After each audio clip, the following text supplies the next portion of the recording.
betina birahi, jantan belum. Maka terjadilah kadang-kadang itu ngejar jantan, jantannya seolah-olah kalah, padahal dia bukan kalah. Karena dikejar dia nggak birahi, gitu loh, mengalah gitu. Suatu saat dia akan birahi, dikejar lagi gantian betinanya. Tapi kalau dia sama-sama birahi, langsung sama-sama ngerayu, udah terjadi di situ.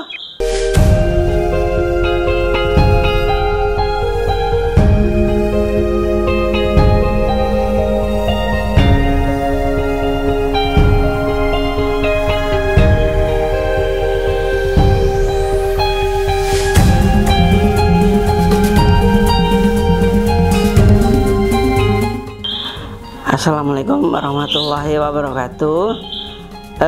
Nama saya Pak Demarno.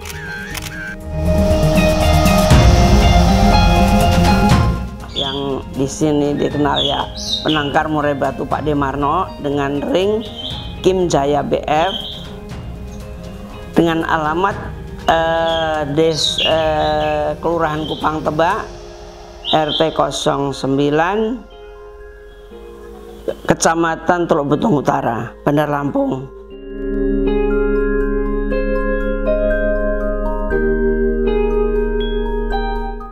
Awalnya saya punya satu pasang, iya.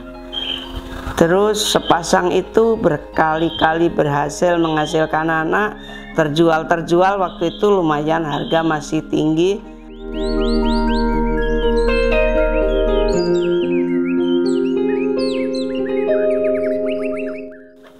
Terus setelah itu saya berpikir lagi, kalau saya sedikit ngurusin sepasang juga ngurusin, 2 atau 3 pasang juga ngurusin, maka saya tambah lagi barang apa itu, nyari lagi bahan indukan.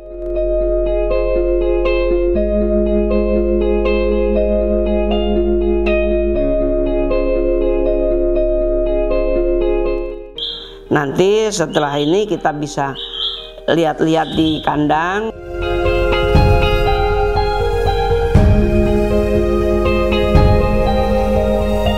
Dari sini. Ini apa nih? Ini indukan jantannya tuh Kota Agung. Namanya RR. RR itu Raja Rimba. Itu burung dari Raja Basa. Mr. Lupi yang naruh di sini. Betinanya Medan. Ya Medan. Ini udah ada anakannya belum nih? Belum, ini sedang proses penjodohan baru 4 hari. Oh, baru 4 hari. Karena pindahan dari sana. Ini jantannya termasuk yang super ya? Nah, ini super anak dia sendiri sih pensiunan jawara. Anak-anak dia selalu melahirkan jawara-jawara karena di tangan yang tepat mungkin ya. Next.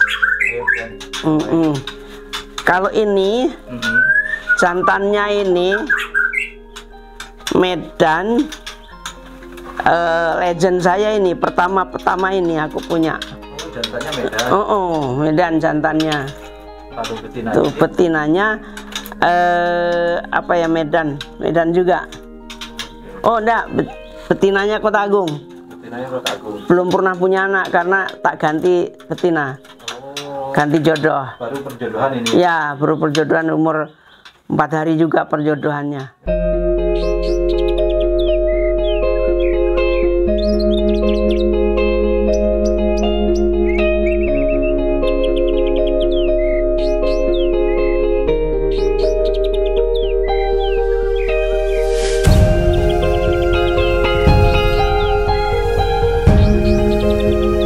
Yang bisa dikawinkan, betina itu minimal itu 8 bulan. Betina minimal 8 bulan. Kalau jantan sih berarti ya umuran sekitar setahun, kurang lebih setahun. Harus siap untuk Iya, yang bagus sih 1,5 2 tahun ke sana udah bagus. Itu.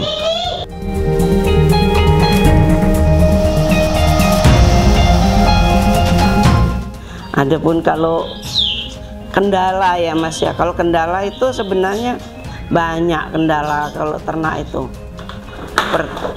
Pertama kita ini yang kita hadapi kalau soal kendala itu kalau burung itu mabung. Itu sebenarnya bukan kendala, itu ritme dia, istilahnya itu fase-fasenya mabung itu. Nah itu dipaksa pun nggak akan produksi. Itu yang dibilang kendalanya. Yang lebih parah lagi kalau dia ngelemak, ngelemak tuh nggak akan bisa produksi sama sekali. Harus diolah lagi, harus diproses, apa namanya itu, di perawatan yang khusus.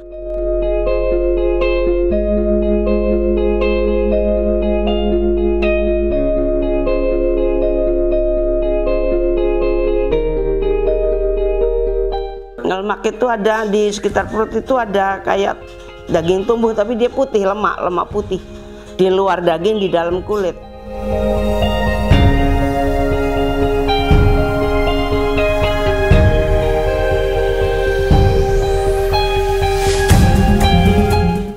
Mabung itu dari merondol itu sampai dorong ekor selesai itu sekitar makan paling cepat 3 bulan, paling lama 4 bulan itu sudah bisa masuk lagi ke kandang ternak pelan-pelan. Tapi nggak bisa langsung digedor supaya produksi itu, karena dia masih nuain ekor, nuain sayap, bulu dan lain sebagainya. Cuman untuk istilahnya itu supaya burung itu akur lagi dengan betina, lamanya itu kan pasti dipisah tuh. Saat mabung nggak bisa digabungin, pisahin. Nah itu supaya penjodohan ulang gitu.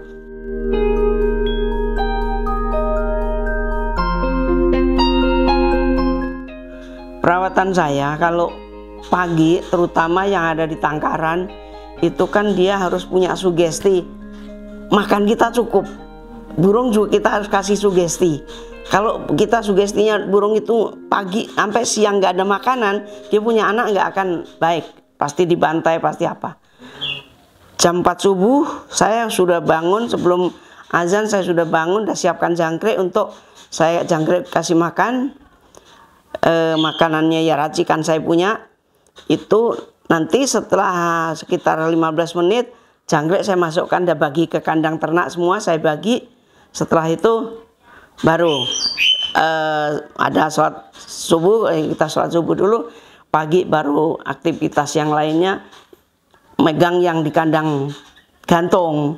Kandang gantung itu walaupun agak siang kan dia ada pur, nggak masalah, itu nggak begitu resiko kalau di kandang gantung. Tapi kalau yang di kandang ternak, begitu dia bangun harus sudah ada makanan. Karena di kandang ternak itu dikasih pur nggak akan dimakan, Mas. Sekalipun dia lapar nggak akan makan kalau di burung saya.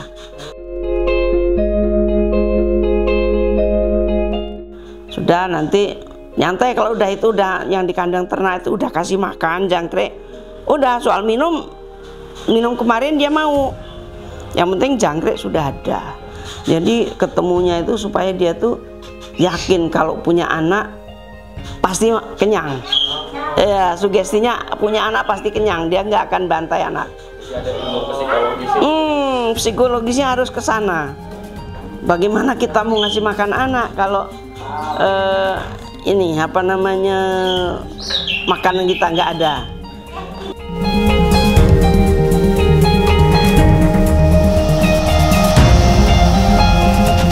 Kalau yang di kandang ternak itu jam-jam 4 itu biasanya saya tengok, kelilingin lagi jam 4 sore.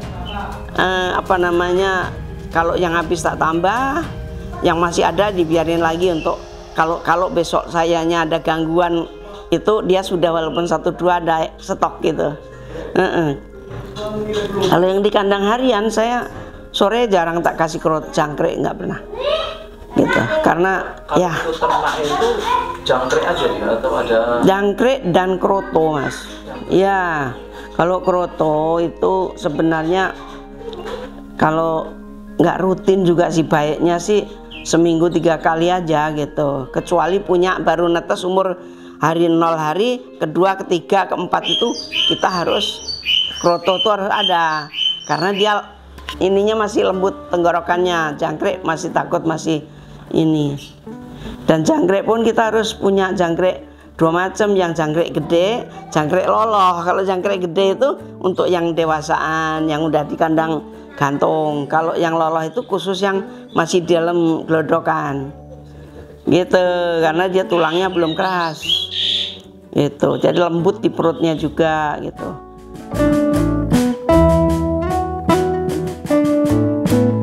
Ini untuk yang apa namanya loloh, yang ini untuk indukan yang udah agak gedean. Oh, ntar tuh udah agak gedean, beda dia. Ya nggak beda-beda jauh lah. Jadi ternak sendiri deh kalau jagung? Enggak, beli Mas. Oh, udah beli juga? Iya, sekilo 45.000 sekarang.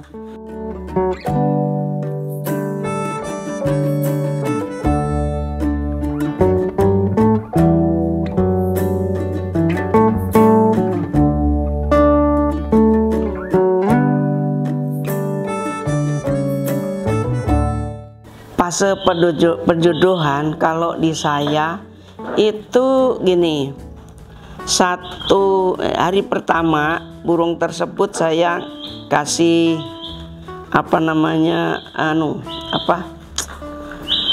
kandang harian, itu saya kasih digandeng gitu ya, didekatkan aja. Itu sekitar tergantung burungnya. Kalau karakternya burung itu ganas, jantannya atau betinanya itu ganas, itu bisa 3 atau 4 hari digandeng gini. Nanti kalau sudah digandeng, kita coba mandikan di keramba.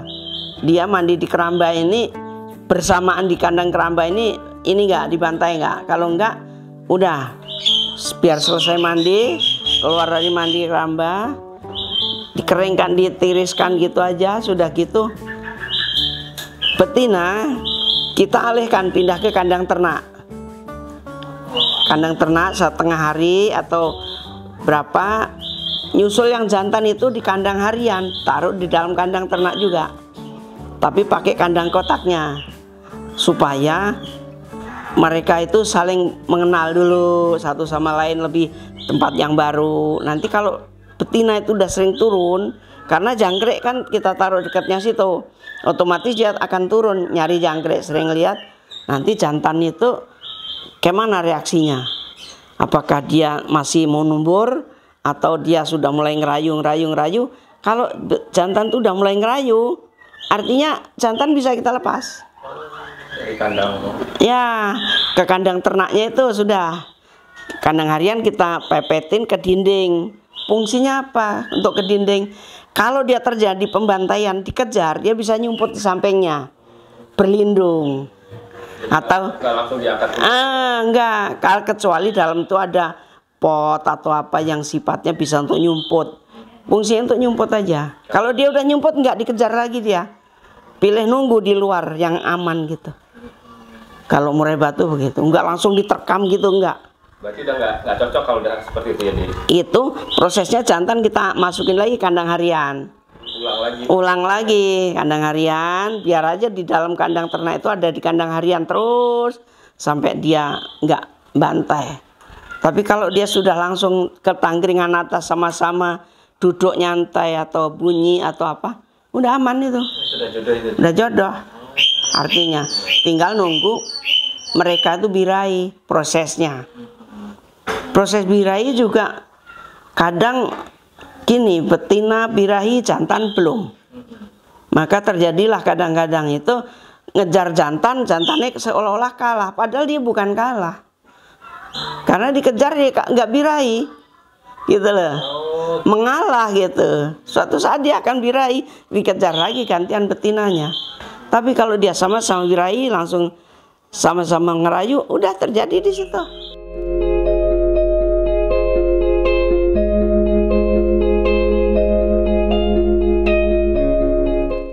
Dia tuh bunyinya bukannya kalau kayak burung diadu kan dia tegak-tegak nih, gini ya. Itu enggak, dia bunyi suara halus, niruin suara burung kecil banyakan. Kayak niruin burung pleci, kadang kayak niruin burung kolibri kelapa, kadang kayak kenari gitu. itu ngerayu. Ya, bukan tembakan cililin, bukan tembakan apa namanya kapas tembak, burung kecil yang dia keluarkan sambil nunduk kayak sujud, gaya sujud.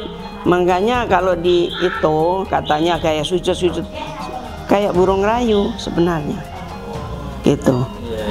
Cuman suara halus kalau ngerayu itu. Gitu. Iya. Kita harus halus, kalau kuat-kuat mah teriak. Tebar pesona ya. Iya gitu.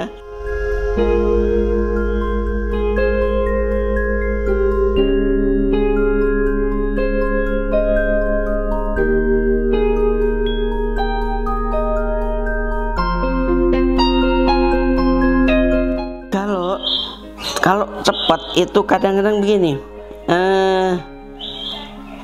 dari penjodohan ke itu, pokoknya begitu prosesnya. Nanti setelah kelihatan dia angkut sarang, ya kan tempat saya nggak ada CCTV ya jadi saya itu untuk metode kelihatan ngangkut sarang belum sih burung ini, tempat mandinya itu saya taruh di bawah glodok. Jadi kalau dia bawa sarang ada yang jatuh pasti ada yang ke air itu. Nyiri ini saya di situ. Mungkin orang lain belum pakai cara itu. Itu Temuan saya. Karena oh ini udah ngangkut, berarti sarang di sana kok udah di air, berarti sudah pernah ngangkut itu. Nah, dari ngangkut sarang itu kalau burung dewasa sih kan nggak lama ya, karena nerusin sarang yang sudah ada. Paling 3 hari ngangkut sarang, nelor ya. Nah, setelah nelor 1, kedua, ketiga, nelornya 3 itu 12 hari kemudian atau paling lambat 15 hari kemudian itu netes. Nah, dari netes keluar glodok itu umur 12 hari. Wajib itu udah harus keluar 12 hari itu. Keluar glodok. Nah, keluar glodok dah 2, 3, 4 hari. Kalau indukannya bagus, 4 hari anaknya di luar, induknya udah ngangkut sarang lagi, betinanya ngangkut sarang lagi. 2 hari lagi nelor lagi, terus to be continue sampai mabung. Nah itu makanya saya bilang kalau soal netas sebulan bisa 2 kali, apalagi yang orang pakai loloh tangan itu lebih cepat. Umur 8 hari itu diangkat anaknya. Umur 12 hari istilahnya anaknya umur 12 hari induknya udah ngerem lagi. Tuh. Kalau di loloh induk umur 12 hari baru keluar glodok, 2 hari 3 hari lagi baru ngenelor kan. Beda 4 hari 5 hari.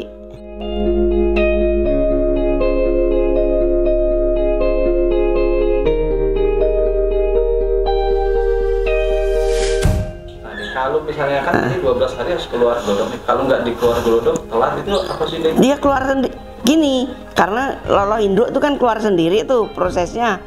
Jadi bukan kita keluarin. Kalau kita loloh tangan kan kita ambil.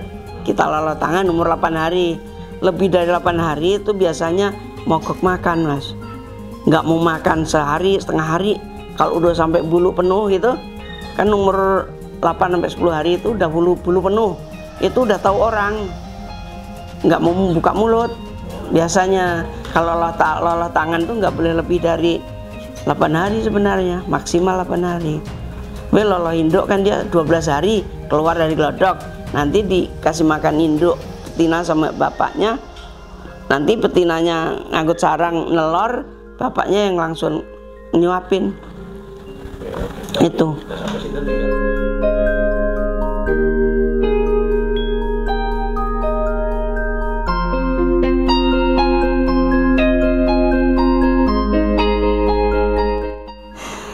Umur 24 hari itu harus sudah dipanen, karena kalau enggak nanti keburu adiknya netes, ganggu adiknya lagi.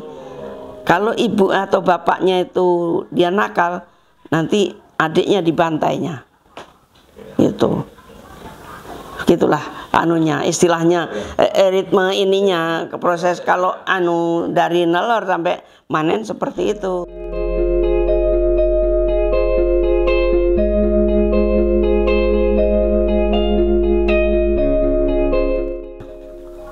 Karena saya pernah nyoba itu apa namanya,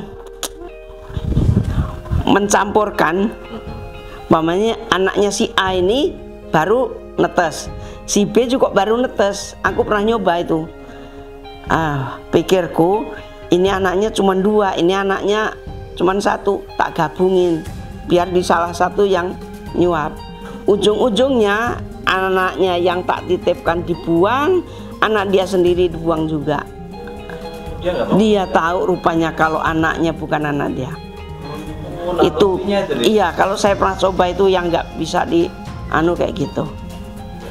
Itu yang kejadian yang pernah saya coba, terus fatalnya di situ. Kalau telur mungkin bisa, kalau telur masih bulat ya. Kalau udah anak kan nggak bisa.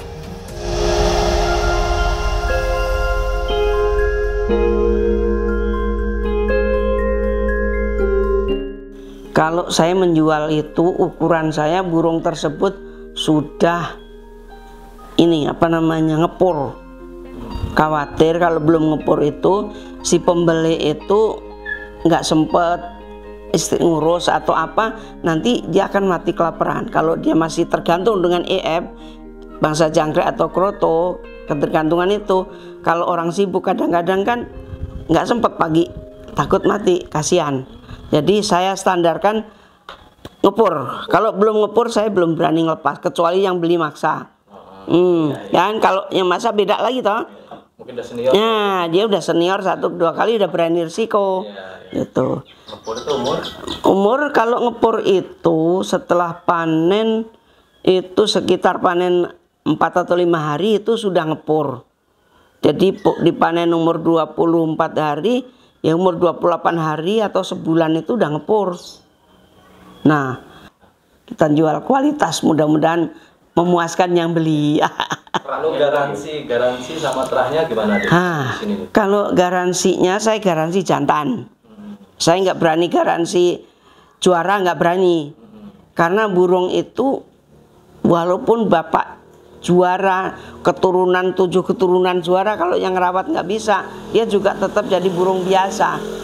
Ya enggak? Itu kalau juara nggak berani garansi juara.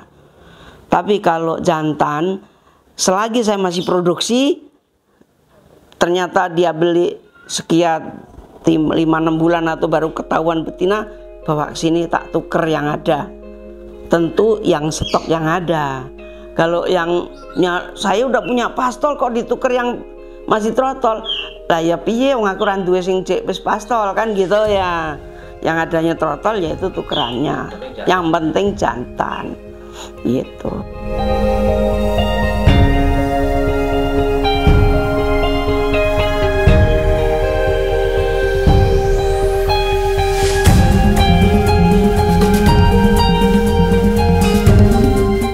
Ini induk betinanya ini apa itu, Nias Balak, bapaknya Medan. Ini terahnya dari Raja Basa sana itu, dari katanya sih keluarganya itu bapaknya juara. Cuman ya namanya katanya ya. Yang pasti Medan ya. Medan. Tergantung kita ngerawatnya Mas kalau burung itu. Ini trotol ya? Ini trotol umur 29 hari. Kalau begini udah harga berapa ini? Ini sekitar 1,3 lah. Iya.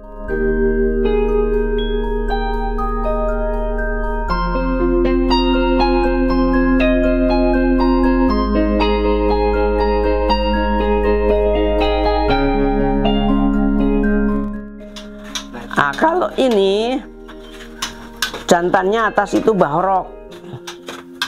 Bahorok ekornya kurang lebih antara 18 lebih lah ya.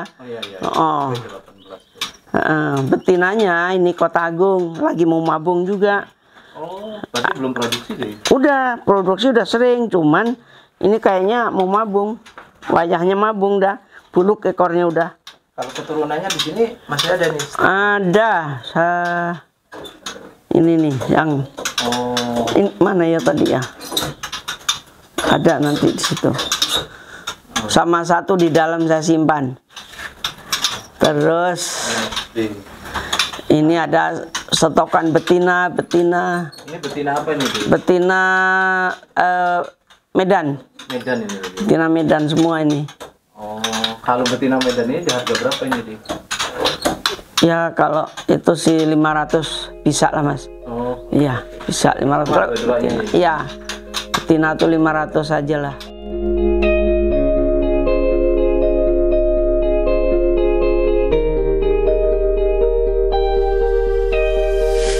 Nah ini jantan ini yang 1-3 ini. Oh ini jantan. Ini anakannya yang samping-samping tuh klewer. Anakannya klewer. Ini 1-3. Iya. Oh, jantan ya dia. Jantan. Oke. Sebelahnya nih? Kalau sebelahnya nih betina. Betina juga. Ya? Betina itu. Pokoknya garansi deh ya. Ya kalau jantan orang beli jantan saya garansi Mas. Kasihan juga beli mahal kalau nggak garansi Mas. Yang itu dua itu deh. Mana? Ini betina semua. Betina semua. Ini anakannya si blorok. Yang itu tadi yang satu yang harga 4. Ini ring hitam. Bawahnya juga sama. Bawahnya ini sama, ini ring biru sih, ini anaknya Sony. Nah, kalau yang kandang nomor 5 ini di. Nah, ini jantannya ini Medan. Namanya Andara. Nah, betinanya ini kemarin, oh ini nggak punya nama betinanya. Karena masih muda, belum. Tapi Medan juga di. Medan ketemunya itu.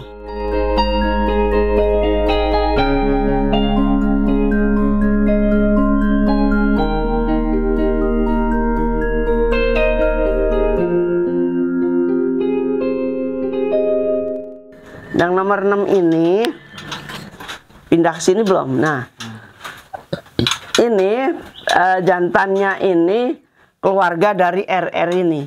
Oh. Jadi ini pamannya ini. RR ini. Raja Rimba ini pamannya. Jadi, nah ini juga usaha jodoh ini ada 5 bulan.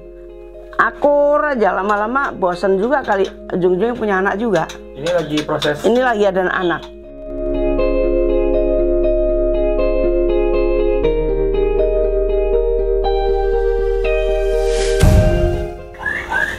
Untuk kawan-kawan kalau mau order murai bisa ke WA ke 0823 7269 1103. Ini langsung ke Pak Demarno. Ngobrol-ngobrol juga boleh, tidak harus beli.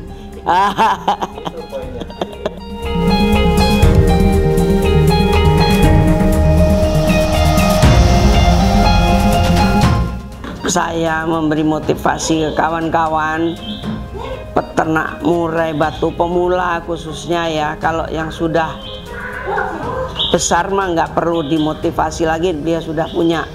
Cuman yang masih pemula jangan takut gagal. Intinya kunci pertama sabar. Yang keduanya itu harus telaten dan tekun. Kasih sayang ke burung itu full. Terutama pakan jangan kurang. Gitu. Terus burung tersebut juga perlu perhatian-perhatian yang khusus. Umpamanya nggak harus dibersihkan kandangnya kalau di kandang ternak. Cuman air minum harus cek tiap hari. Tempat mandinya harus nyaman, intinya nyaman. Terus kalau kandang menurut saya nggak harus mewah. Karena kalau mewah itu memang perlu biaya gitu ya. Pemula itu kadang-kadang seadanya juga jadi. Ya aku juga seadanya juga jadi. Awalnya saya juga cuman asal banget gitu. Intinya harus sabar, terus tekun. Burungnya itu ya kalau bisa yang bagus, karena burung bagus kita juga biaya sama, burung jelek biayanya sama, makannya sama, bedanya di penjualan. Kalau burung kita bagus, insya Allah penjualan kita bagus. Kalau kita burung nggak jelas terahnya, ya penjualannya orang juga bingung juga mau menghargai mahal, kita nggak tahu juga kan gitu. Begitulah motivasi buat kawan-kawan yang mau ternak, yang baru mau mencoba. Ya kalau kawan-kawan mau kumpul-kumpul ngobrol bareng di sini, ayo ngobrol bareng. Apa sih yang nggak bisa sekarang ini kita bicarakan, ya kan? Ilmu kita tahan nggak akan beranak, ya enggak? Kalau kita bagi bisa bermanfaat.